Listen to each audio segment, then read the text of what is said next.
Hello दोस्तों, स्वागत है आप सभी लोगों का राइस स्मार्ट हिंदी के आपके अपने यूट्यूब चैनल पर। मैं के राहुल, आपका साइंस मेंटर, आपके सामने फिर से हाजिर हूँ साइंस जीडी में आने वाले महत्वपूर्ण साइंस के प्रश्नोत्तरी के साथ। ठीक है, तो फटाफट से हम अपना ये सेशन शुरू करते हैं। बहुत ज़्यादा आपका समय न लेते हुए देखते हैं हम अपने पहले क्वेश्चन की तरफ कि हमारा पहला क्वेश्चन क्या है। तो पहला क्वेश्चन है कि पैरामीशियम में किसके द्वारा प्रजनन होता है। In paramecium reproduction takes place by, किसके द्वारा होगा। देखिए, पैरामीशियम जो होता है वो एक हमारा इस तरह का स्लीपर शेप एनिमल होता है। ठीक है, ये स्लीपर यानी चप्पल के जैसा, स्लीपर शेप्ड। ओके, तो स्लीपर शेप्ड होता है। तो जल्दी से बताएंगे, क्या इसमें ये बडिंग है, बीजाणु निर्माण है, कायिक प्रजनन है या द्विखंडन विधि है। तो आपको बता दूं कि ये क्या होता है, जब बीज से टूटता है ना, तो ये एक अलग और ये एक अलग पैरामीशियम में ग्रो कर जाता है, डेवलप हो जाता है। तो हम कह सकते हैं कि हमारा फिर जो होता है ये द्विखंडन यानी बाइनरी फिजन के द्वारा पैरामीशियम में रिप्रोडक्शन यानी प्रजनन होता है। देखो, सब में अलग अलग है। ये बाइनरी फिजन ये एक एसेक्सुअल मोड ऑफ रिप्रोडक्शन होता है। तो इसमें जो हमारा संतति पैरामीशियम बनेगा, जो डॉटर पैरामीशियम बनेगा, उसका रूप, रंग, आकार, प्रकार पूरी तरह से अपने मदर पैरामीशियम के जैसा होगा। ठीक है, अगले सवाल के लिए बढ़ते हैं। हमारा कहता है, दूध में से निम्नलिखित में कौन सा अम्ल पाया जाता है। Which of the following acids is found in the milk. जल्दी से जल्दी बताएंगे, टाइमर आपका अप होने वाला है। तो मिल्क के अंदर हमारा क्या होता है, लैक्टिक अम्ल यानी लैक्टिक एसिड। ठीक है, तो यही लैक्टिक एसिड से आप ये समझ लो कि एक इसके अंदर शुगर प्रेजेंट होता है, जिसे हम क्या कहते हैं, लैक्टोज, है ना। ये एक शर्करा है, शुगर, जो मिल्क में प्रेजेंट होता है, जिसे हम लैक्टोज के नाम से जानते हैं। ये लैक्टोज टूटता है तो लैक्टिक अम्ल बनाता है। और दूध का दही करने के लिए जो बैक्टीरिया हमारा, जो जीवाणु जिम्मेदार है, रेस्पॉन्सिबल है, तो उसका भी नाम इससे ही मिलता जुलता है और उसका नाम भी क्या है, लैक्टोबैसिलस। ठीक है, तो आप सभी को पता होगा, नहीं तो जानकारी में आ गई आपके। लैक्टोबैसिलस दूध का दही बनाता है। लैक्टिक एसिड दूध के में उपस्थित एसिड है जो लैक्टोज के टूटने से बनता है। जब ये लैक्टिक एसिड की मात्रा ज़्यादा हो जाती है दूध में, तो हमारा दूध क्या होता है, वो फट जाता है यानी स्पॉइल हो जाता है, बेकार हो जाता है। ठीक है, तो अभी ये देखेंगे कि दूध के अंदर अगर हम बात करें प्रोटीन की, है ना, कि मिल्क में, दूध में कौन सा प्रोटीन होता है, तो हमारे दूध के अंदर जो है वो केसीन नाम का प्रोटीन होता है। अगर शुगर पूछे, शर्करा की बात करें तो लैक्टोज होता है। प्रोटीन की बात करें तो केसीन प्रोटीन हमारे दूध के अंदर होता है।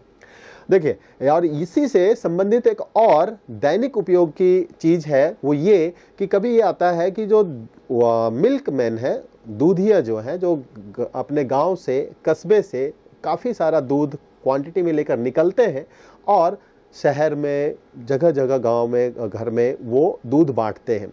तो कई बार क्या, तो वो बहुत अर्ली मॉर्निंग दूध लेकर निकलते हैं और जब दूध का वो डिस्ट्रीब्यूशन कर रहे होते हैं, उसका वितरण कर रहे होते हैं, तो तापमान बढ़ रहा होता है उस समय आसपास का। इससे क्या होता है, उसके अंदर ऐसे बैक्टीरिया बनने लगते हैं जो लैक्टोज को लैक्टिक एसिड में कन्वर्ट करने लगेगा।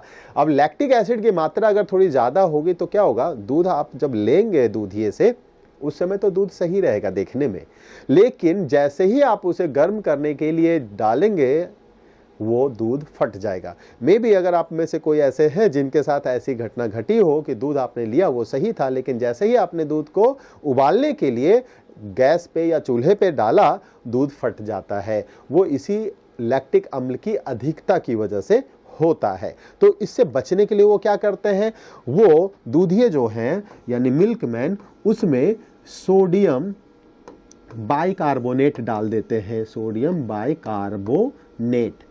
ठीक है, सोडियम बाइकार्बोनेट NaHCO3, हम इसे खाने वाला सोडा या बेकिंग सोडा इस नाम से भी जानते हैं। ये नेचर में, प्रकृति में क्षारीय होता है, यानी बेसिक नेचर का होता है। अब लैक्टिक अम्ल, नाम से ही दिख रहा है यहाँ पर अम्ल लगा हुआ है, यानी ये अम्लीय नेचर का है। अब हमें ये मालूम है कि एक अम्ल और एक क्षार आपस में मिलकर उदासीनीकरण वाली प्रक्रिया करते हैं। तो अम्ल जो है, जो बन रहा है, ये दूध को फाड़ने में या दूध के फटने के लिए जिम्मेदार होता है। तो जैसे जैसे लैक्टिक अम्ल बनता जाता है, उसमें उपस्थित सोडियम हाइड्रोजन कार्बोनेट यानी बेकिंग सोडा या खाने वाला सोडा, जिसे मीठा सोडा भी कहते हैं, ये इस अम्ल के साथ प्रतिक्रिया करके उसे उदासीन करता रहता है और इस वजह से दूध फिर लंबे समय तक नहीं फटता। लेकिन इसकी अत्यधिक मात्रा अगर दूध में डाली गई है और आप लगातार इसका सेवन कर रहे हैं, तो इन द लॉन्ग रन, यानी कि काफ़ी दिनों बाद हमारे अंदर पाचन तंत्र की गड़बड़ी यानी डाइजेस्टिव डिसऑर्डर शुरू हो जाएंगे। जो छोटे बच्चे हैं, ज़्यादा बड़े उम्र के नहीं है, लाइक 3 साल 4 साल 5 साल वाले, अगर वो इस तरह के बाइकार्बोनेट्स यानी बेकिंग सोडा वाले दूध का लगातार सेवन करते हैं, तो बचपन से ही उनकी पाचन तंत्र प्रणाली जो है वो कमज़ोर हो जाएगी। तो हमें ऐसे दूध के सेवन से बचना चाहिए।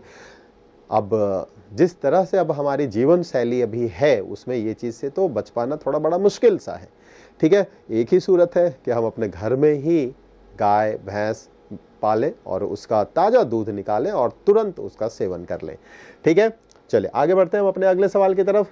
जल मिश्रित एसिटिक अम्ल आमतौर पर किस नाम से जाना जाता है? जल मिश्रित एसिटिक अम्ल, एसिटिक अम्ल जिसका फॉर्मूला क्या होता है? CH3COOH। ठीक है, इसे हम इथानोइक एसिड के नाम से भी जानते हैं। ठीक है, तो इथानोइक एसिड, तो इस इथानोइक एसिड में जब हम इसमें पानी मिला देते हैं, तब वो बन जाता है सिरका या विनेगर। ठीक है, सिरका या विनेगर। तो ये 5 से 8% इसमें हमारा जो है वो एसिटिक एसिड होता है और बाकी जो सारा चीज़ होता है वो उसमें पानी होता है। अगर आप लोगों ने कभी चाउमीन खाया हो या ऐसे चाइनीज़ वगैरह जो आप खाते हैं, है ना, चाहे वो फ्राइड राइस हो, चाउमीन हो, या फिर आप किसी ढाबे वगैरह पर भी सब्जी वगैरह लेके आपने कभी भी खाया होगा, तो आप याद रखिए वो उस सब्जी में भी सिरका डालकर छौंका लगाते हैं। ये थोड़ा सा स्वाद को बदल देता है और बढ़ा भी देता है।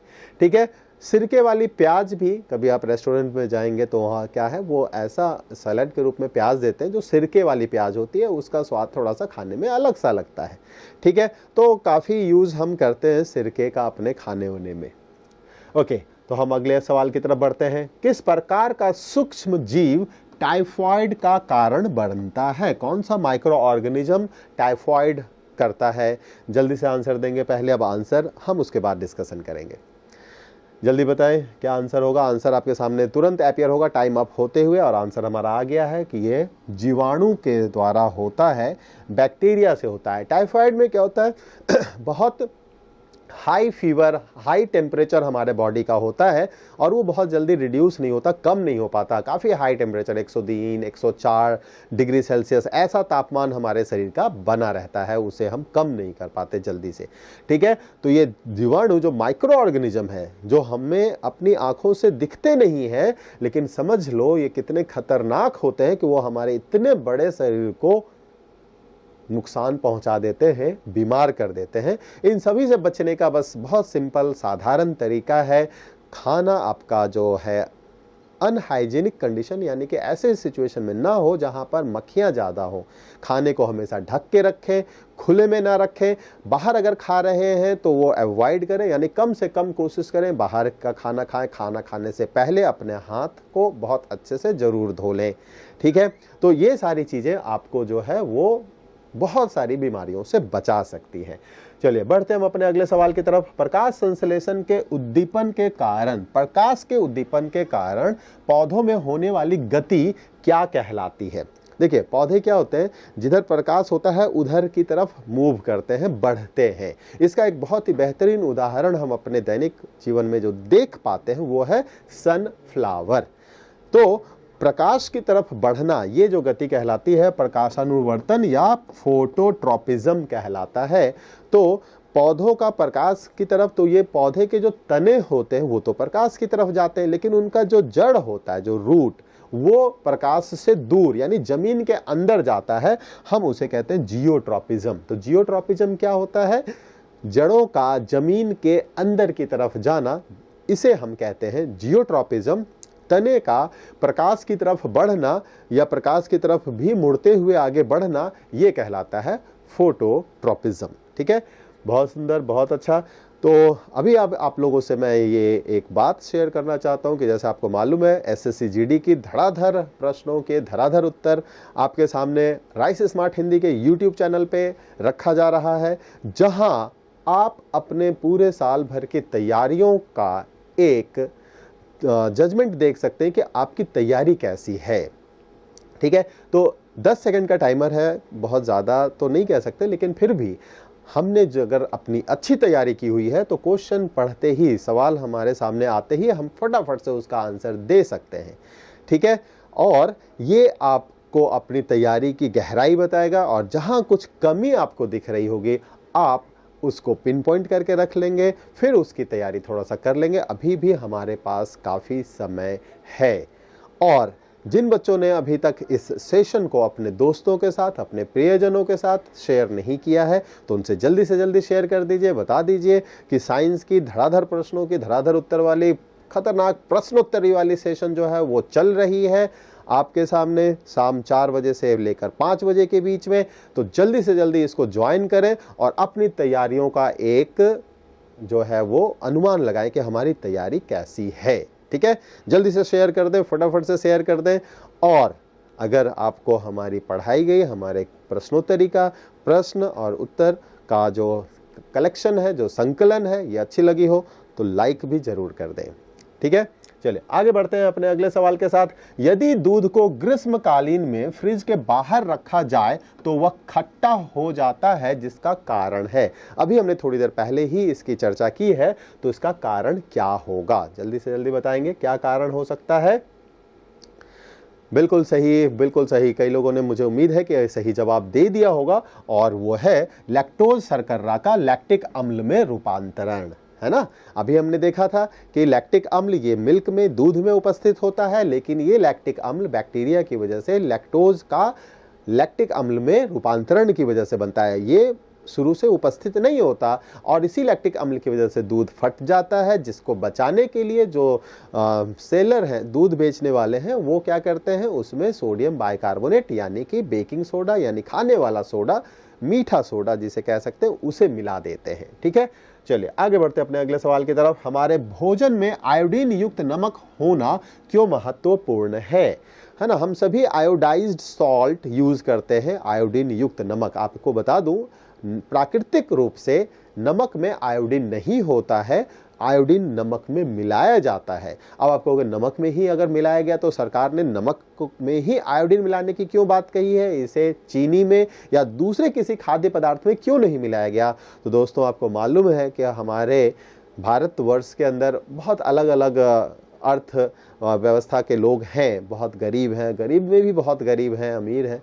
तो नमक एक ऐसी चीज़ है जो काफ़ी सस्ती है और हर कोई अपने खाने में इस्तेमाल करता है। सब्जी खाए ना खाए, चावल और नमक तेल मिला के ही खा लेते हैं लोग बाग, रोटी नमक तेल और प्याज से भी खाना खा लेते हैं। तो नमक हमारे खाने का एक बहुत ही अहम हिस्सा है और काफ़ी सस्ता भी है, इसलिए आयोडीन को नमक में मिलाया गया है। इसके अलावा और कोई दूसरा वैज्ञानिक कारण नहीं है। तो थायराइड ग्रंथि एक अंतःस्रावी ग्रंथि है, एंडोक्राइन ग्लैंड है जो हमारे गले में होता है, और इसको सही से काम करने के लिए आयोडीन की जरूरत होती है। थायराइड ग्रंथि थायरॉक्सिन नाम का एक हार्मोन सिक्रीट करता है, जो अगर गर्भधारण माँ है तो उसके बच्चे के दिमागी विकास के लिए बहुत ज़रूरी होता है। ठीक है, और भी दूसरे हमारे शरीर के फंक्शंस को, क्रियाकलापों को ये कंट्रोल करता है, नियंत्रित करता है। इसकी मात्रा अगर बढ़ जाती है तो हमारा क्या हो जाता है, शरीर पूरा हाथ पैर फूल जाता है। दूसरी जो इसके बीमारी होती है वो उसमें सिर्फ हमारा गला फूलता है, जिसे हम ग्वाइटर या घेंघा रोग कहते हैं, है ना। तो हम इसे क्या कहते हैं, ग्वाइटर या फिर घेंघा रोग कहते हैं। ठीक है, तो ये आयोडीन की कमी को बताता है। चलिए आगे बढ़ते हैं। हमारा अगला सवाल है, खाने के बाद होने वाली एसिडिटी। कई बार होता है हम ज़्यादा खा लेते हैं तो एसिडिटी होता है, तो वो उस एसिडिटी को खत्म करने के लिए आप क्या इस्तेमाल करेंगे। हमने अभी थोड़ी देर पहले भी पढ़ा था, क्या वो ये देखा था कि अम्ल जब होता है उसे उदासीन करने के लिए हमें क्षार की जरूरत पड़ती है, यानी एसिड को हमें बेस के साथ रिएक्ट कराकर उसका न्यूट्रलाइजेशन कराना होता है। तो एसिड बनता है जब स्टमक में, तो उसे हम किससे खत्म करेंगे। तो देखिए, नींबू का रस ये अपने आप में एक अम्ल है। ठीक है, नींबू का रस क्या है, एक अम्ल है। फलों का रस इसमें भी अम्ल ही है, चाहे वो एप्पल जूस हो, पाइनएप्पल जूस हो, ऑरेंज जूस हो, कोई सा भी जूस हो।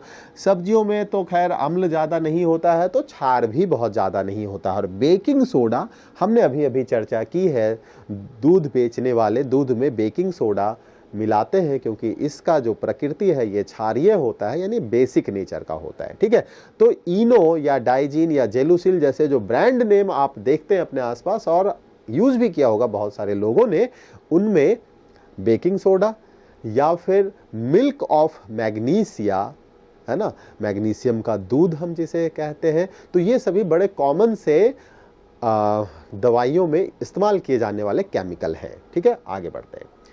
इमली में मौजूद अम्ल का नाम बताइए। इमली खाया होगा आप लोगों में से बहुतों ने, मैंने भी खाया। हमारे गांव में इमली का बहुत बड़ा पेड़ था जीटी रोड के बगल में। जब उस पे इमली लगता था ना, पत्थर मार मार के तोड़कर हम स्कूल से आते समय खाया करते थे। मिडिल स्कूल में पढ़ता था उस समय, बड़ा अच्छा लगता था, एकदम ताज़ा इमली, बहुत खट्टा। बस इमली का नाम सुनते ही अपने ना मुंह में चटकारे आ जाते हैं। बट उस समय नहीं पता था कि आगे जाके हमें इमली के विषय में इतनी सारी चीज़ें पढ़नी पड़ेंगी, है ना। आप लोगों ने भी डायरेक्ट इमली खाया होगा, नहीं तो गोलगप्पे जब खाए होंगे तो उसमें जो गोलगप्पे के पानी को खट्टा करने के लिए ना इमली की पानी मिलाई जाती है। तो उसमें कौन सा हमारा होता है अम्ल बताएंगे।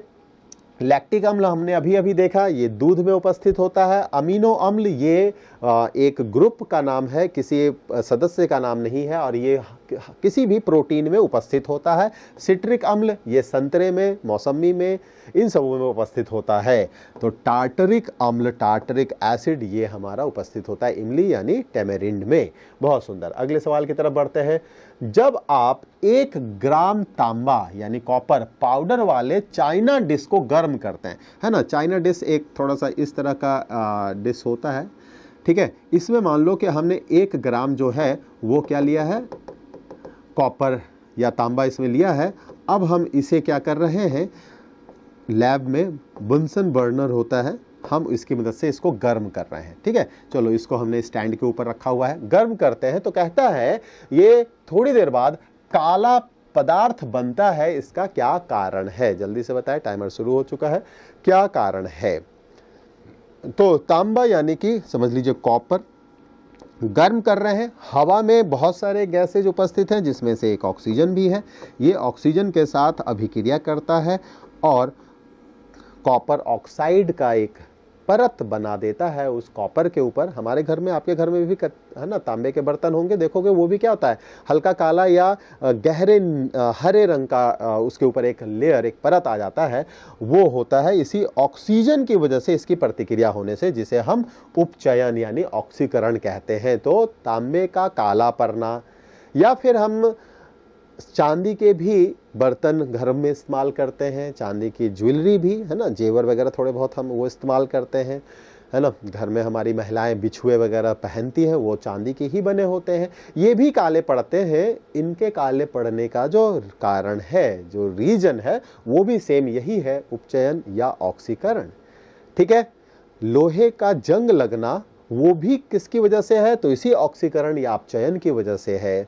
कभी किसी फैटी या ऑयली यानी तेल में छाने गए चीज़ों को अगर आप लंबे समय तक न खाओ, यूं ही रख दो और फिर काफ़ी दिनों बाद उसे खाओ तो देखोगे कि उसमें से ना बहुत ही खराब सी गंध आती है, यानी जिसे कह लो दुर्गंध आती है, और स्वाद भी उसका खराब हो चुका होता है।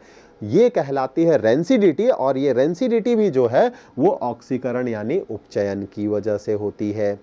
ठीक है, तो ये बहुत सारा है। इवन हमारे आपके शरीर में जो ऊर्जा उत्पन्न होती है खाद्य पदार्थ से, ये भी एक ऑक्सीकरण की प्रक्रिया है। जब हम सांस लेते हैं तो उससे ऑक्सीजन हमारे शरीर के अलग अलग अंगों में पहुंचता है, वहां पर संग्रहित ग्लूकोज उस ऑक्सीजन से अभिक्रिया करता है और ऊर्जा उत्पन्न करता है, और वो ऊर्जा किस रूप में उत्पन्न होती है?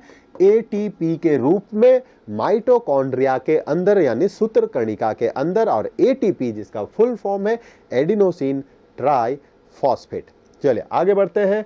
फिर से एक बार आप लोगों को रिकॉल करा दूं कि अभी तक अगर आपने नहीं सेशन को शेयर किया है तो जल्दी से अपने दोस्तों के साथ शेयर कर लीजिए, क्योंकि खुशियां और ज्ञान बांटने से बढ़ती है। तो आप बांटे, जितना ज़्यादा बांट सकते हैं, आपके दोस्तों को भी अच्छा लगेगा कि एक अच्छी चीज़ का लिंक आपने उनके साथ शेयर किया है। हम कई सारी वीडियोस को फॉरवर्ड करते हैं एक दूसरे को, तो कुछ हंसी मजाक के होते हैं, कुछ पढ़ने पढ़ाने वाली होती हैं, कुछ जानकारी की होती हैं, कुछ इंटरटेन करने के लिए होती हैं, मनोरंजन के लिए होती हैं। तो ये जानकारी वाली वीडियो भी है, ये भी आप उनके साथ शेयर कीजिए, उनकी भी जानकारी बढ़ेगी।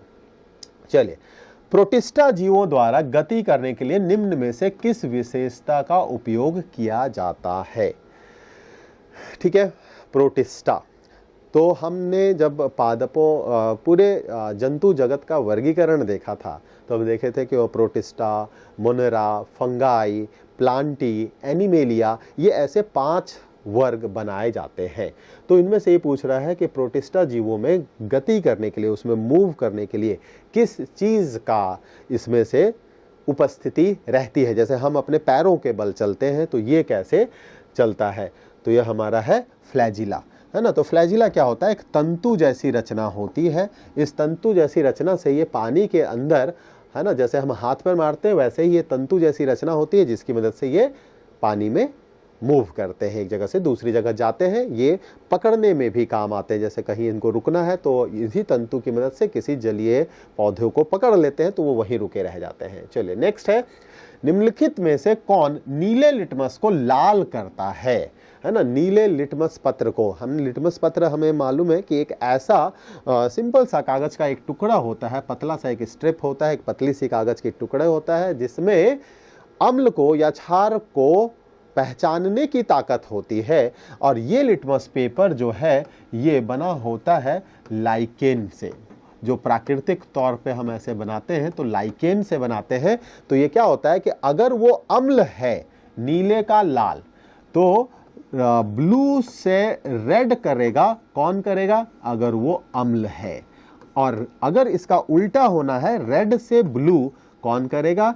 तो क्षार यानी कि बेस करेगा। तो अब यहां देखें, जैसे मैंने बताया था, सिरका, इसका नाम इथानोइक एसिड है, ठीक है, यानी इथानोइक अम्ल, जिसे हम एसिटिक अम्ल भी कहते हैं। तो अम्ल है यहां पर, ठीक है, इसमें अम्ल है। लेकिन कॉस्टिक सोडा, ठीक है, इसमें हमारा क्या होता है? ये NaOH होता है, तो ये एक बेस है। बेकिंग सोडा, ये भी एक बेस है। दूध, ये भी बेस नेचर का होता है, ठीक है। तो हमारा सही आंसर इसमें हो गया क्या? सिरका यानी कि विनेगर। अभी थोड़ी देर पहले हमने बात की थी विनेगर के लिए भी, हम विनेगर को अपने खाने में भी उपयोग में लाते हैं, ठीक है।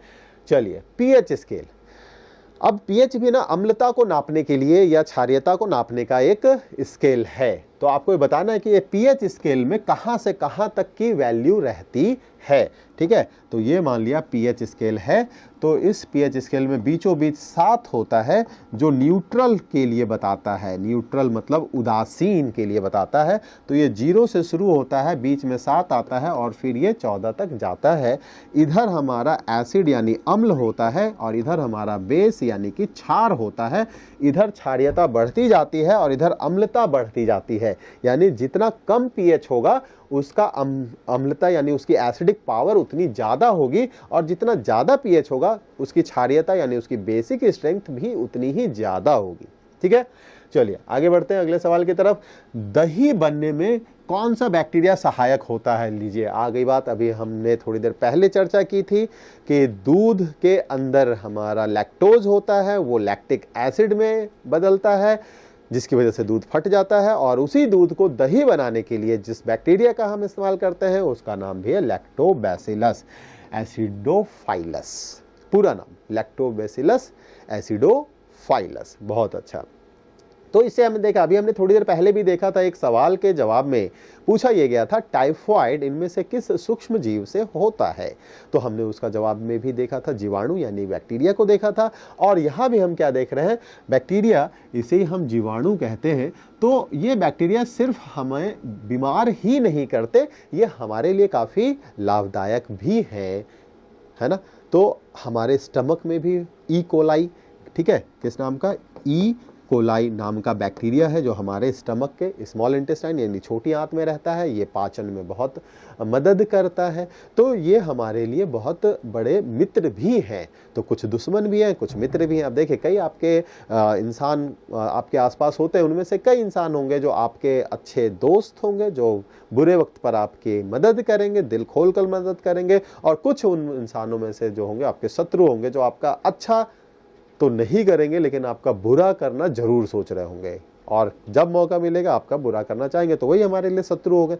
तो वही इंसान कुछ हमारे लिए दोस्त हैं और कुछ इंसान हमारे शत्रु हैं। वैसे ही कुछ बैक्टीरिया हमारे लिए शत्रु हैं, कुछ बैक्टीरिया हमारे बहुत अच्छे दोस्त हैं। आगे बढ़ते हैं अगले सवाल की तरफ।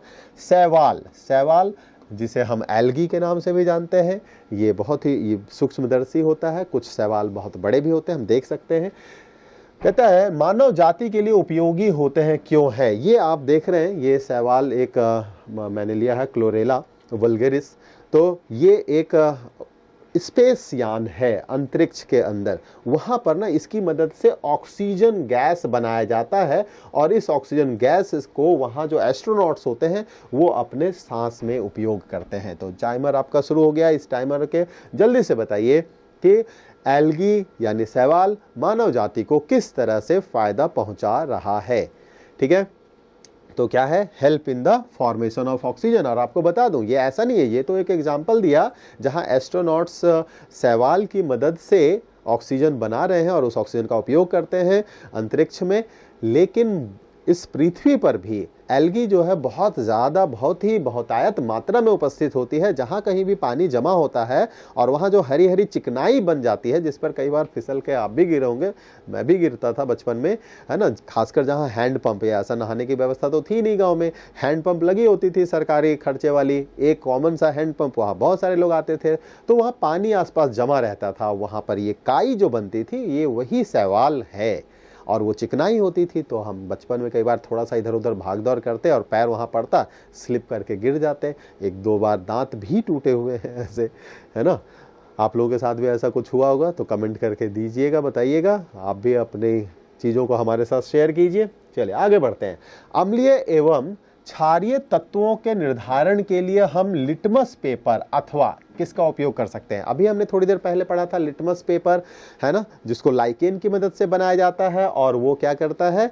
अम्लीय और क्षारीय नेचर को बताता है। अगर नीला लिटमस लाल हो गया तो अम्लीय है, अगर लाल लिटमस नीला हो गया तो वो क्षारीय है। तो कहता है लिटमस के अलावा और हम किसका उपयोग कर सकते हैं? तो हम प्राकृतिक तौर पे दूसरा जो है वो हम टर्मरिक यानी हल्दी का इस्तेमाल कर सकते हैं। आप देखते होंगे कई बार खाना खाते समय सब्जी हमारे कपड़ों पे गिर जाती है, तो ऑयली तो होने की वजह से ऑयल भी कपड़ों में लग जाता है, लेकिन उस सब्जी में हल्दी होती है। जब आप वैसे कपड़े को धोइएगा, अगर नहीं कभी हुआ है तो एक एक्सपेरिमेंट कर लीजिए छोटा सा। कोई तो फालतू कपड़ा घर में पड़ा होगा, उसके एक छोटे से किसी कोने में ना सब्जी का एक टुकड़ा गिरा दीजिए, थोड़ा सा अंश उसमें सब्जी का लगा दीजिए, और अब उसको सर्फ में या साबुन में उसको धोइए। तो आप देखेंगे जो पीला रंग था वो लाल हो गया। ये बताता है कि जो हमारा सर्फ है, साबुन है, वो क्षारीय प्रकृति का है, बेसिक नेचर का है। ठीक है, तो अगर हम क्या करें, देखिए घर में बेस आपके आसानी से मिल जाएगा, नहीं है तो खाने वाला सोडा होगा, वही एक बेस है। इनो अगर पाउडर आपके पास है वही एक बेस है। आप क्या कीजिए, हल्दी पाउडर का एक घोल तैयार कीजिए पानी में, वो आपको जो कैसा दिखेगा, पीले रंग का। अब उसमें आप डाल दीजिए इनो का पाउडर या खाने वाले सोडे वाला पाउडर, तो वो लाल हो जाएगा, जो ये बता रहा है कि जिस चीज़ को आपने उसमें डाला है वो क्षारीय प्रकृति का है। अब आप क्या कीजिए, अगर है तो सिरका या नींबू का रस अलग से निचोड़ के काफ़ी सारा रखिए, अब उसको उसमें डाल दीजिए। किसमें? जो लाल हो चुका है हल्दी पानी उसमें, ठीक है। तो क्या हुआ, नींबू का रस या सिरका ये अम्लीय प्रकृति का है, एसिडिक नेचर का है, उसको अब जब डालेंगे तो वो क्या होगा, उसमें उपस्थित क्षार के साथ अभिक्रिया करके उसको उदासीन करेगा, तो फिर से हमारा जो वो घोल था जो अब लाल हो चुका था अब फिर से पीला हो जाएगा, ठीक है। तो ये ध्यान में रखना है, ये बहुत छोटे से प्रयोग भी है, हम घर में आसानी से कर सकते हैं। आगे बढ़ते हैं, मांसपेशियों में ऐंठन है ना, कहते हैं ना यार बड़ा शरीर टूट रहा है, मरोड़े उठ रहे हैं, तो ऐसा कब होता है, जब आप देखिए बहुत हैवी वर्क कर रहे होते हैं। कई बार ऐसा होता है कि घर में शादी का माहौल होता है, शादी जैसा बड़ा कार्य हो रहा होता है, तो जो उस काम में बहुत दिन रात लगन के साथ लगे होते हैं और बहुत मेहनत कर रहे होते हैं, जब शादी का सारा काम निपट जाता है ना, तो सब अपने अपने शरीर को लेकर बैठ जाते हैं कि भाई हमारा तो अब शरीर में जकड़न हो रहा है, अब बड़े आराम चाहिए, लंबी आराम चाहिए, या भाई कोई मेरा हाथ पैर दबा दो, अब तो बहुत थकान हो रही है। तो ये जो शरीर में अकड़न सी, ऐंठन सी होती है, वो किसकी वजह से होती है? तो लैक्टिक अम्ल का संचय होने की वजह से ऐसा होता है। अब ये लैक्टिक अम्ल हमने दूध के अंदर भी बनते हुए देखा था, लैक्टोज से, एक बैक्टीरिया की मदद से। तो हमारे अंदर ये लैक्टिक अम्ल कैसे बनता है, ये लैक्टिक एसिड का फॉर्मेशन हमारे बॉडी में कैसे होता है? तो जब हम काफ़ी हैवी वर्क करते हैं तो क्या होता है कि मसल्स को, मांसपेशियों को जितनी ऊर्जा चाहिए उस काम को करने के लिए, अगर हमारे श्वसन से उसको उतनी ऊर्जा नहीं मिल पा रही है, लेकिन ऊर्जा तो चाहिए, काम तो होना है। जैसे सपोज ये करो कि हमें कोई काम करना है और हमारे पास उतने पैसे नहीं है, लेकिन काम करना भी आवश्यक है, तो क्या करते हैं हम? कहीं किसी दोस्त से, नहीं तो बैंक से हम उधार के तौर पे पैसे लेते हैं, है ना, लोन लेते हैं, यही होता है ना, तब हम अपने काम को कर लेते हैं। तो वैसा ही समझ लो कि जब हमारा बॉडी हैवी वर्क कर रहा होता है और हमारे मांसपेशियों को ज़्यादा एनर्जी की जरूरत होती है, लेकिन जो हमारा श्वसन दर है, जो हम ब्रीथ कर रहे हैं और जो रेस्पिरेशन हो रहा है, वो इतनी ऊर्जा उत्पन्न करने में सक्षम नहीं है, तो फिर मांसपेशी क्या करता है, वो एनएरोबिक ऑक्सीडेशन यानी एनएरोबिक रेस्पिरेशन शुरू कर देता है। मतलब ऑक्सीजन की अनुपस्थिति में ही श्वसन शुरू कर देता है और इस दौरान लैक्टिक अम्ल बनने लगता है, जिसकी वजह से जब ज़्यादा मात्रा में लैक्टिक अम्ल बन जाता है तो फिर हमारे बॉडी में पेन शुरू हो जाता है। लेकिन जब हम कुछ देर आराम करते हैं या हमें बॉडी मसाज कोई देता है, मालिश करता है, तो ये लैक्टिक अम्ल क्या होता है, वापस CO2 में और वाटर में टूट जाता है। क्योंकि लैक्टिक एसिड अब हमारे शरीर से खत्म हो रहा है, तो हमारे मांसपेशियों की ऐंठन, जकड़न, दर्द सबसे राहत मिल जाती है। ठीक है, आगे बढ़ते हैं। पेट द्वारा स्रावित म्यूकस, है ना, ये आप देखेंगे, ये हमारा इसमें ना, इसकी बात कर रहे हैं, ये इस पार्ट की, जिसे हम अमाशय कहते हैं। ठीक है, तो इस अमाशय में ना म्यूकस का एक लेयर बना हुआ होता है इसके चारों तरफ। तो ये कहता है पेट द्वारा स्रावित म्यूकस की भूमिका क्या है, what is the role of mucus secreted by the stomach. आपको मालूम है हमारे पेट में भी ना बहुत खतरनाक एसिड बनता है, और जो एसिड बनता है वो है हाइड्रोक्लोरिक एसिड, हाइड्रोक्लोरिक अम्ल। कौन सा अम्ल? हाइड्रोक्लोरिक अम्ल। बहुत ही ज़्यादा खतरनाक एसिड होता है, बहुत ही पावरफुल, ताकतवर एसिड होता है। तो अगर वो एसिड हमारे पेट के मांसपेशियों के संपर्क में आएगा तो हमारी पेट की मांसपेशियां गलने लगेंगी, उसी को म्यूकस हमारा बचाता है। लेकिन म्यूकस की ये लेयर जो होती है, ये हमारे ऊपर आहार नाल यानी ओइसोफेगस उसमें नहीं होता, और ये हमारी छोटी आंत आगे होती है, इन छोटी आंत में नहीं होता। तो इसलिए जब हमें एसिडिटी होती है ना और डकार आता है, तो वो मुंह में स्वाद आता है तो खट्टा खट्टा लगता है। अब वही जब डकार आता है और थोड़ा सा उससे एसिड का मात्रा हमारे आहार नाल की तरफ मूव करता है, तो हमें अंदर से वो एसिड जलाता है। इसकी वजह से हमें सीने में जलन महसूस होती है। आपने कुछ ऐड देखा होगा एसिडिटी का, वो पेपर पढ़ रहा है और वो ऐसा बोलता है कि वो मुंह से आग निकलती है, वो जलन दिखाने की कोशिश कर रहा है। वो जलन एसिड की वजह से है, जो आहार नाल के मांसपेशियों को नुकसान पहुंचा रहा होता है। हम इस एसिडिटी की बीमारी को बहुत हल्के में लेते हैं, कहते चल एसिडिटी तो है, लेकिन खतरनाक हो जाएगा। अगर एसिडिटी लंबे समय तक बना रहा तो अंदर समझ लो यहाँ एक घाव हो गया, जिसे हम अल्सर, पेप्टिक अल्सर कहते हैं। अल्सर कोई भी ऐसी घाव जो शरीर के अंदरूनी हिस्से में होता है उसे हम अल्सर कहते हैं। ये पेप्टिक अल्सर है, माउथ के अंदर भी होता है तो माउथ अल्सर कहलाता है। तो ये तो अंदर तो खतरनाक हो जाएगा, फिर तो ऑपरेशन के बिना फिर कोई उपाय नहीं, आप खा नहीं सकते। जब भी खाओगे खाना जाएगा, इसके साथ घर्षण होगा तो बहुत तेज दर्द होगी। तो हमें इनको, है ना, ऐसे ही होता है, छोटी छोटी चीज़ों को हम अवॉइड कर देते हैं, उसको नज़रअंदाज करते हैं ना, वही भविष्य में एक बड़ी परेशानी के तौर पे हमारे सामने आ जाती है। तो हमें शुरू से ये ध्यान में रखना चाहिए कि एक छोटी परेशानी ना, उसको पहले ही आप खत्म कर दो कि ये छोटी परेशानी कल को बड़ी परेशानी ना बन जाए। ठीक है, चलिए आगे बढ़ते हैं अगले सवाल की तरफ। किसी भी खाद्य श्रृंखला में शीर्ष स्तर पर कौन होता है? खाद्य श्रृंखला होता है ना कि भाई सबसे पहले, जैसे अगर हम सिंपल सी बात करें तो हम ले लेते हैं घास। ठीक है, घास को कौन खाएगा? तो चलो बकरी खा लिया, है ना। और बकरी को कौन खा लेगा? शेर खा लेगा। बकरी को इंसान भी खा लेगा। ठीक है, और शेर को इंसान खा ही लेता है। पहले देखो राजा महाराजा शेर का शिकार और ये सब करते थे, और शेर भी मानव को खा सकता है। लेकिन अल्टीमेटली एक ऐसा जानवर जो इस श्रृंखला में सबसे ऊपर है, सबसे ऊपर कहने का मतलब वो हर किसी को खा सकता है।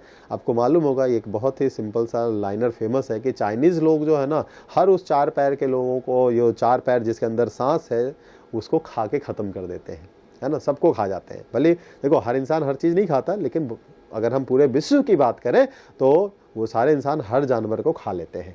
तो मनुष्य जो है आहार श्रृंखला में, खाद्य श्रृंखला में सबसे ऊपर है, या हर किसी चीज़ को खा जाता है। यार मनुष्य को खा जाता है। चलिए आगे बढ़ते हैं। निम्नलिखित में से कौन सी गैर आवश्यक जीवन प्रक्रिया है ना। जैसे देखो हमारे शरीर में भी कई ऐसे अंग हैं जो आवश्यक हैं, कई ऐसे अंग हैं जो गैर आवश्यक है। जैसे हाथ देखो उतने आवश्यक नहीं है, यानी ऐसे अंग जो जिंदा रहने के लिए जरूरी है वो आवश्यक है, जो जिंदा नहीं है, जिंदा तो रह सकते हैं लेकिन चलो अच्छे से नहीं रहेंगे तो उसको गैर आवश्यक के तौर पे माना जाता है। हाथ नहीं है तो भी तो जिंदा रह सकते हैं ना, पैर नहीं है तो जिंदा रह सकते हैं, लेकिन बिना दिल के, बिना दिमाग के, बिना गुर्दे के, बिना फेफड़े के, बिना यकृत यानी लीवर के हम जिंदा नहीं रह सकते। तो ऐसे ही तो कह रहा है संचारण यानी ट्रांसमिशन, एक जगह से दूसरी चीज़। भाई नेट आ जाए ना आपकी ज़िंदगी में, अगर ना हो कल को तो भी कोई दिक्कत नहीं है, तो हम ऐसे, ये ऐसा है जिसकी वजह से रह सकते हैं। उत्सर्जन, अब जो खाया है उसको निकालना तो जरूरी है, नहीं निकालोगे शरीर से बाहर तो वो शरीर में जहर बन जाएगा। पोषण, शरीर का पोषण होना भी बहुत जरूरी है। प्रजनन अगर नहीं होगा तो फिर हमारी आगे संतान कैसे आएंगे, हमारा वंशावली कैसे चलेगा। अगर हम अपने ही वंश की ना बात करें तो हम ये कह सकते हैं, जैसे आज मान लो कि बहुत सारे एनिमल, बहुत सारे जंतु विलुप्त होते जा रहे हैं। क्यों? क्योंकि उनके बच्चे नहीं बन पा रहे, और बन भी रहे तो इंसान उससे ज़्यादा उनको मार दे रहा है। ठीक है, तो विलुप्त ना हो जाए इसके लिए प्रजनन जरूरी है। तो ये सभी जीवन के लिए आवश्यक कार्य हैं। ठीक है, आगे बढ़ते हैं। Beauty parlour, very good. बहुत सारे लोग, आप लोग ब्यूटी पार्लर जाते होंगे, नहीं गए हैं तो जरूर आने वाले समय में जाइएगा।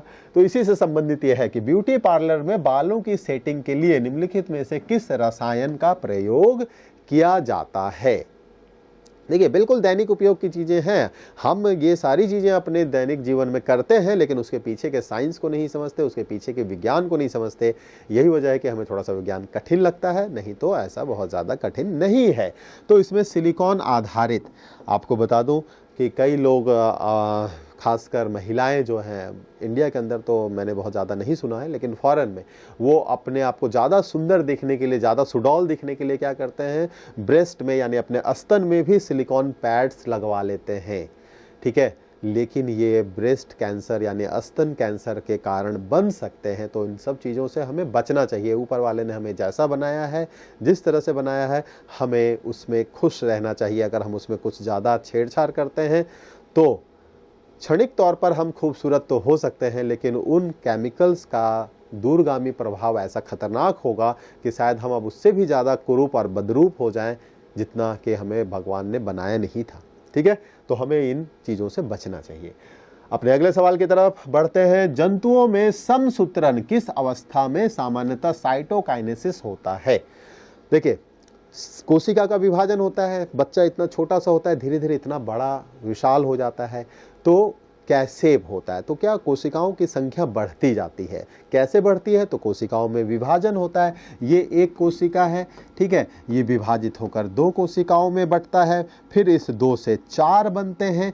तो इस तरह से इसको कहते हैं हम माइटोसिस। जब 1 का 2, 2 का 4, 4 का 8, और इसी को हम कहते हैं समसूत्री विभाजन। समसूत्री इसलिए कहते हैं क्योंकि अगर यहाँ क्रोमोसोम की संख्या समझ लो 2n है, क्रोमोसोम यानी गुणसूत्रों की संख्या 2n है, तो यहाँ भी 2n है, यहाँ भी 2n है, तो सभी कोशिकाओं के अंदर गुणसूत्रों की संख्या समान है।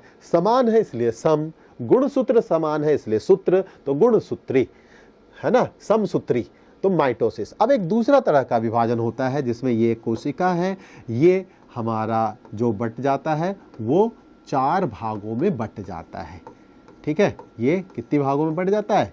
ये 4 भागों में बट जाता है।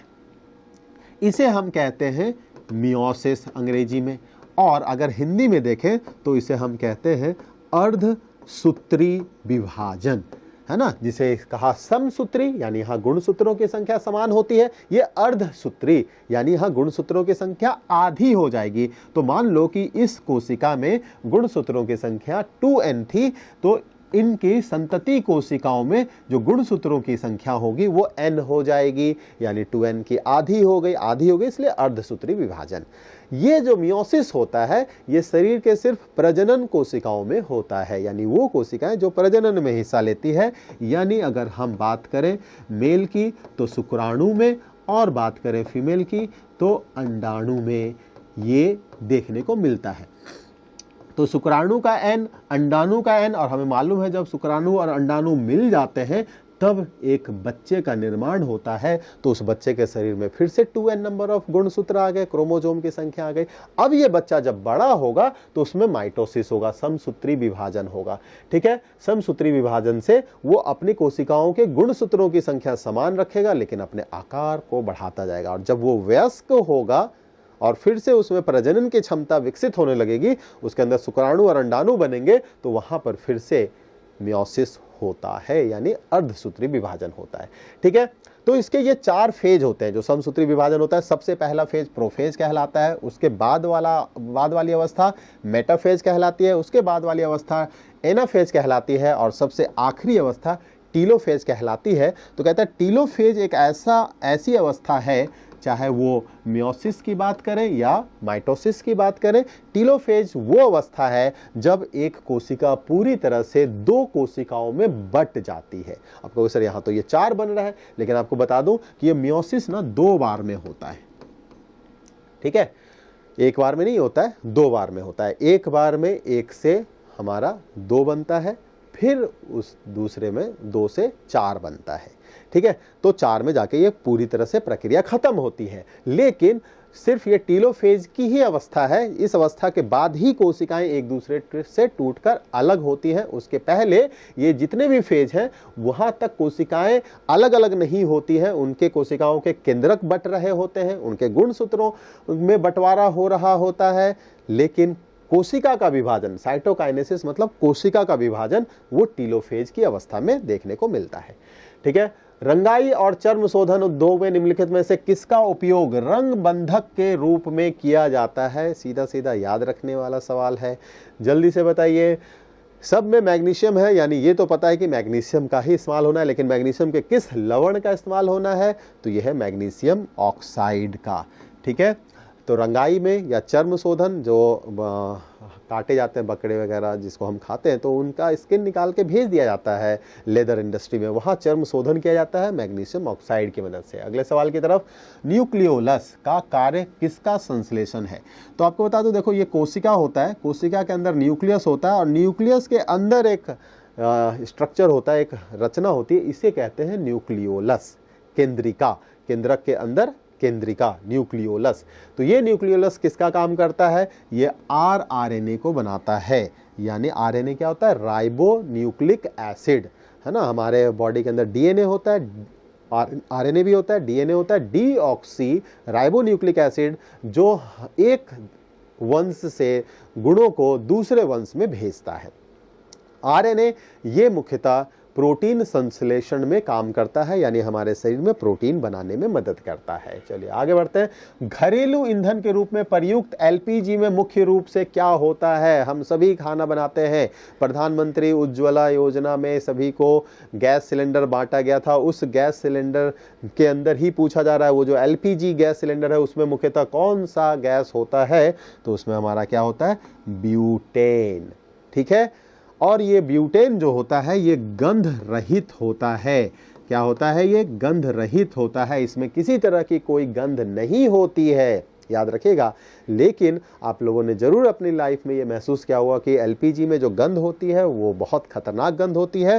वो गंध उसमें मिलाई जाती है इथाइल मर कैप्टेन। इस कंपाउंड, इस यौगिक की वजह से एलपीजी में वो खतरनाक वाली गंध होती है। नहीं तो शुद्ध एलपीजी की बात करें तो वो बिल्कुल गंध रहित होती है। अगले सवाल की तरफ। निम्नलिखित में से कौन सा मिश्रण समांगी है? मिक्सचर हमें पता है दो तरह का होता है, होमोजीनियस और हेट्रोजीनियस।